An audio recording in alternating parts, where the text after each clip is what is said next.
Yo, what's going on YouTube? I am Germ here. Another day in the quarantine life for me was spent just watching competitive League of Legends all day. And honestly, it really sucks just being like stuck in your room and stuck in your house all day, and I feel like I'm going insane. But there's for sure worse ways to spend it. Like if LCS and LEC wasn't here, I would be much worse off overall. And so far, I think the games in both the LEC and the LCS have been really, really fun, really, really exciting. And there's going to be a ton of stories and games and things to break down over the course of the next week. So I'm very, very excited for that. We had Fnatic and Vitality in the LEC. That was fun. That was awesome. We had EG and TL in the LCS. That was another very, very great game.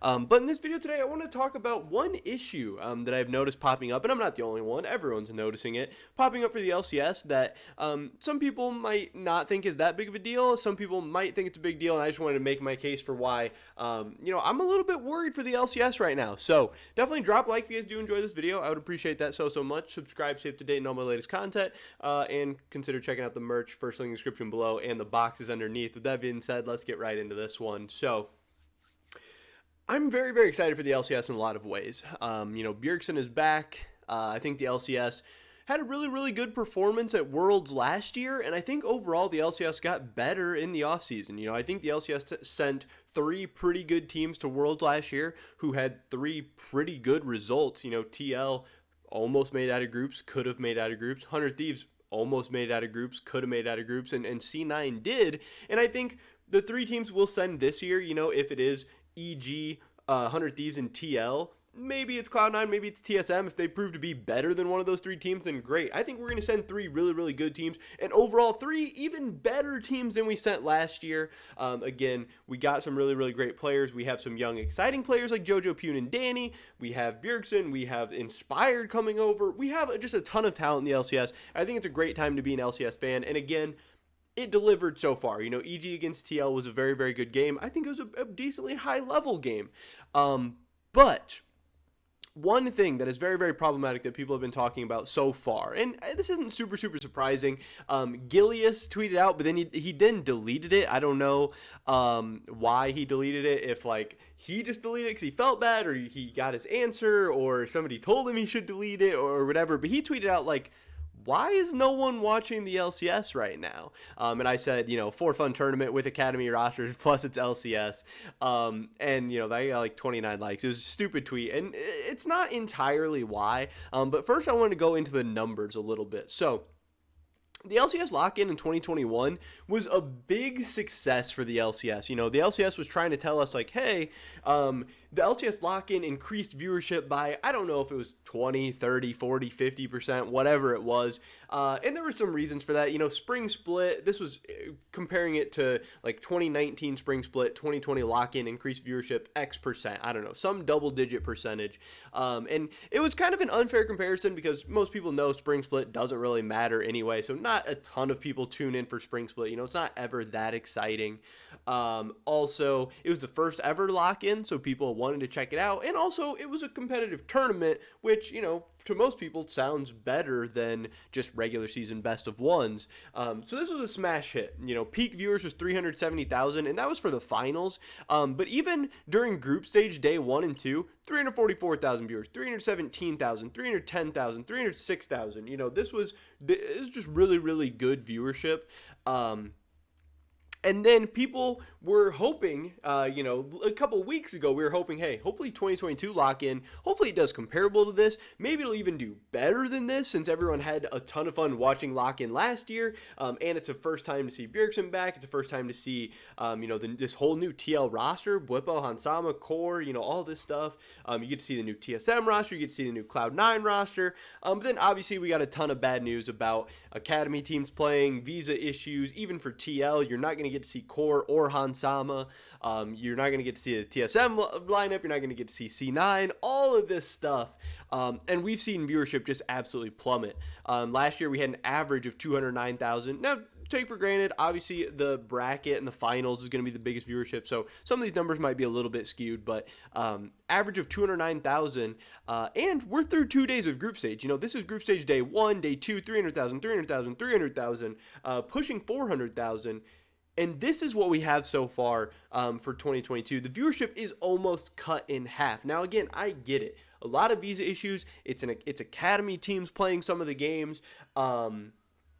It's a preseason tournament that doesn't have super high stakes. A lot of that stuff, I get it. People were expecting viewership to be a little bit down, but were people expecting like 40% lower viewership, if not almost viewership to be cut in half? I mean, we're talking about 219,000 peak viewers for EGTL, which was not an academy team playing. Yes, we didn't get to see Hans Sama for TL in that game, but that's still Blippo, Santorin, Bjergsen, Core JJ, and the entire EG roster. This is a very, very great game.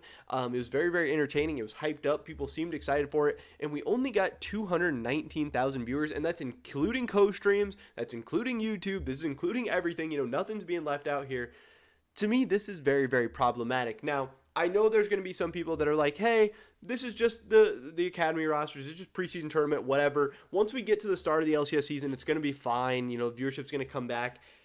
And I'm just being a little skeptical, obviously, maybe playing devil's advocate, whatever. I'm curious how strong we are going to see the viewership come back at the start of the LCS season, because start of the season is always a great time for, booming viewership. That's awesome. People are excited. League of Legends is back. You get to see all the new teams, new rosters, all that stuff. It's great. But this year, the LCS is going to be starting, like 3 weeks from now, pretty much. And by that time, we'll already be 4 weeks into the LEC season, 4 weeks into the LCK season, 4 weeks into the LPL season. It's not really going to feel to me or really anyone else like the start of the season. It's not going to be that excitement, that fanfare, that, oh, it's week 1. Oh, we get to see all the new players. Oh, get ready. Everybody tune in. No, we're going to be 4 weeks in. Yeah, some people will tune in to see the new TSM lineup, which I don't really think people are all that excited for the new TSM lineup anyway. Hardcore fans, yes. But are casual fans that excited for this year's TSM lineup? Not really. I don't think that many more people are going to be tuning in for it. Again, TL, we're already getting to see pretty much all their players. 100 Thieves, we're already getting to see. EG, we're already getting to see. Cloud9, we're getting to see most of their players, some of their players. To me, this is just a really, really big red flag for the LCS. And again, another bad sign, the LFL, this is the French league. They're putting up similar viewership over there. K-Corp versus MIR got 201,000 peak viewers. K-Corp's first game against Misfits Premier got 180,000. And yeah, K-Corp is maybe an exception. They have crazy big viewership. They have Reckless, all that stuff. Still, they should not be able to compete with the LCS. That is absolutely crazy. And then even some of their non-K-Corp games are still putting up 100K. While the LCS is averaging 130K. Like, that's not good. This is a very, very bad sign for the LCS, and this is a lot of different reasons. Yes, it's academy teams. Yes, it's a for-fun tournament, but also it is the LCS that has had problems with creating content, creating storylines, creating hype, advertising their league, getting people hyped up, getting people excited, getting people to care about the LCS. The LCS needs to step up and needs to do better. The analyst desk needs to be better, the casters need to be better, and the content they put out on YouTube, on Twitter, getting people ready to tune into their games needs to be way, way better. This has been a problem for so many years. The LCS has especially sucked once they've gone to the remote broadcast, and it's just becoming a bigger and bigger issue, and people are becoming less and less interested. You can say it's because the LCS hasn't had great international results or anything like that, and I really don't think that has a ton to do with it, because the LEC didn't have great international results last year, and they're still seeing amazing viewership, amazing turnout, amazing numbers. And again, the LCS got a team out of groups last year and had 2 other teams do really, really well. The LCS is as strong as it's been internationally in quite some time, and there's very, very high expectations for this year. Another really, really big problem is that TSM and Cloud9 are the 2 biggest fan bases in the LCS. They're the 2 biggest, driving forces in terms of viewership and stuff. And on a lot of people's preseason projections, this is the 4th and 5th best team in the LCS. These 2 teams aren't going to compete for titles. These 2 teams aren't going to go to Worlds. Could they? Could one of them maybe compete for a title? Could one of them maybe go to Worlds? Yeah, sure, but that's not the expectations from the general audience, from the casual fans, those extra people. This 139,000 people, they're tuning in no matter what. But when your 2 biggest fan bases and 2 biggest teams aren't necessarily set up the most for success, they're not having the most hyped up, most exciting seasons in the world, that's also going to hurt viewership. So there's just so many negative things hurting the LCS right now. And I get it. If viewership bounces back for the start of Spring Split week 1, great, nothing to worry about, we'll be fine here. But again, I'm just a little bit worried. I'm a little bit skeptical if that's going to happen, because we're getting to see some very, very good, fun, exciting League of Legends. But if no one's watching it, then that's going to be a big, big problem. But that's pretty much it for this video today, guys. Let me drop a like if you did enjoy it. I'd appreciate it so much. Leave a comment down below letting me know what you guys think. Are you worried about the LCS? Do you think it's going to be fine? Are the viewers just going to come back once the season starts? I don't know. I'd love to hear your guys' thoughts and opinions. Subscribe, save today, and all my latest content. Hopefully catch you guys in the next one. But until then, peace.